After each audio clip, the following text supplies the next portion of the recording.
Southwest plane engine too hot to handle. A Southwest flight was forced to make an emergency landing in Salt Lake City on Monday morning after its engine burst into flames.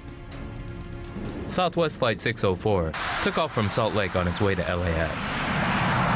Right after takeoff, witnesses on the ground said they heard an explosion and saw the engine spitting flames.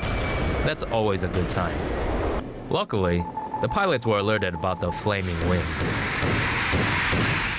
After alerting air traffic control, the pilot decided it would be in their best interest to hang a Yui back to the airport. Passengers were switched to a different aircraft and eventually made it to LAX in one piece. Don't change the channel. Wait, this isn't TV. Southwest flight makes emergency landing after engine blows. Southwest Flight 3472 narrowly avoided tragedy thanks to its pilot's quick response to a mid-air blast. The plane was 25 minutes into a flight from New Orleans to Orlando on Saturday when a loud explosion erupted from the left engine. Smoke was coming from the ruined engine, its metal parts flapping in the wind while the plane shook violently. The plane began falling, and panic set in as oxygen masks deployed inside the cabin. The aircraft was tilting dangerously to one side and descending rapidly, dropping 20,000 feet in less than 10 minutes. Startled passengers were crying and screaming and feared it was the end. But the crew remained calm, and pilots soon managed to stabilize the plane. The Boeing 737 aircraft made an emergency landing in Pensacola minutes later, where the 99 passengers and 5 crew members disembarked safely. Southwest Airlines has yet to specify what caused the engine failure, but is working with the Federal Aviation Administration and National Transportation Safety Board to investigate. A Southwest Airlines passenger was arrested after he forced a flight to divert to Portland because he was acting really crazy. Lamar Sharon Rogers boarded the flight in Seattle and immediately demanded to be seated in first class. But the flight attendant told him there is no first class because it's Southwest Airlines. He also refused to stow his luggage, declaring, "I do what I want." The plane had still not taken off when Rogers began pressing the call button repeatedly. When asked if it was an emergency, he said, "Yeah, I need a fucking drink."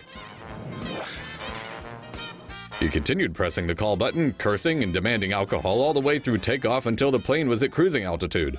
But when attendants wouldn't give him 3 glasses of wine at once, he screamed, "Get the fuck out of my face, Jesus loves you." Then Rogers demanded to see the pilot and began throwing up gang signs for Jesus. A scared flight attendant began boiling water as a weapon in case Rogers ran for the flight deck. The pilot finally decided to divert to Portland, where 2 port police hauled Rogers away, still ranting about Jesus. Rogers later admitted that before the flight he had been smoking purple hash, a hashified derivative of extremely dank purple haze marijuana, now legal in Washington state. That sucks. A United Airlines flight turned into an absolute nightmare for hundreds of people after the plane's engine began falling apart mid-air. The Boeing 777 plane was carrying 363 passengers and 10 crew members when it left San Francisco for Honolulu Tuesday morning. Passengers heard a loud boom 40 minutes before landing and were shocked to see the engine cover falling off the plane. The aircraft began shaking hard, prompting the captain to warn about possible rough landing and leading some people to think that they were legitimately doomed. The plane landed safely in Honolulu as passengers promptly cleaned out their shorts. Oh, there's a problem with the plane engine? Tape should do the trick. This is not really the kind of thing you want to see from the window of a plane that's about to take off. The image, which has racked up roughly 2 million views, shows a maintenance worker pulling what looks like duct tape across the outside of an EasyJet engine. But Imager users say it's actually probably speed tape, a pressure-sensitive adhesive that's used for minor repairs on airplanes and race cars. And EasyJet was quick to comment on the page of Adam Wood, who shared the picture on Twitter. The airline wrote that the tape was there because of cosmetic work, not because of structural damage. Of course, that didn't stop the snarkiness. One Twitter user asked if he should bring super glue on his upcoming EasyJet flight. Would you feel comfortable flying on this plane? Leave your thoughts in the comments.